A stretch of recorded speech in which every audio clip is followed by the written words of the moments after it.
தேவையான இமேஜை இதிலே கிரியேட் பண்ணி ஸ்டேட்டஸ் வச்சுக்க முடியும். நெக்ஸ்ட் ஃபீச்சர் வந்து என்னென்னு பார்த்தீங்கன்னா, ஒரு சேட் பேஜில் போயிட்டு கிளியர் சேட் வந்து கொடுக்குறீங்கன்னா இங்கே நீங்கள் டெலிட் பண்ணுற மெசேஜை கஸ்டமைஸ் பண்ணிக்கிற முடியும். நெக்ஸ்ட் நீங்கள் வந்து சென்ட் பண்ணுற எமோஜிஸ் அண்ட் வந்து ஸ்டிக்கர்ஸ்லாம் வந்து அனிமேஷனாக வந்து ஷோ ஆகணும் அப்படின்னா இந்த ஆப்ஷனை கிளிக் பண்ணி எனேபிள் பண்ணிக்கிறீங்க. செட்டிங்ஸ் ஆப்ஷன் உள்ளே வந்து போயிட்டு இங்கே அசசிபிலிட்டி அப்படிங்கிற ஆப்ஷன் வந்து கீழே வந்து கொடுத்துருப்பாங்க. அதை வந்து கிளிக் பண்ணிட்டு உள்ளே போனீங்கன்னா இங்கே கீழே அனிமேஷன் அப்படிங்கிற ஆப்ஷன் வந்து கொடுத்துருப்பாங்க. அதை வந்து கிளிக் பண்ணிட்டு உள்ளே போனீங்கன்னா இங்கே 3 ஆப்ஷன் வந்து கொடுத்துருப்பாங்க. அந்த 3 ஆப்ஷனையும் வந்து கிளிக் பண்ணி எனேபிள் பண்ணி வச்சிருக்கேன். அதுக்கப்புறம் செட்டிங்ஸ் ஆப்ஷனில் கீழே வந்து பார்த்தீங்கன்னா அந்த இன்ஸ்டாகிராம், ஃபேஸ்புக் அப்படிங்கிற ஆப்ஷன்லாம் வந்து நியூவாக டிசைனாக வந்து கொடுத்துருக்காங்க.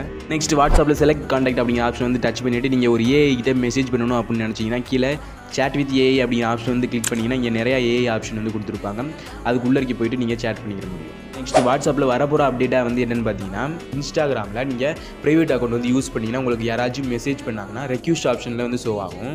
அதே மாதிரி வாட்ஸ்அப்லையும் உங்களுக்கு அன்னோன் நம்பர்லேருந்து மெசேஜ் வந்துச்சுன்னா இந்த ஆப்ஷனை வந்து எனேபிள் பண்ணி வச்சிட்டிங்கன்னா ரெக்யூஸ்ட் ஆப்ஷனாக வந்து ஷோ ஆகும். அப்புறம் வாட்ஸ்அப்பில் வரப்போகிற இன்னொரு அப்டேட்டாக வந்து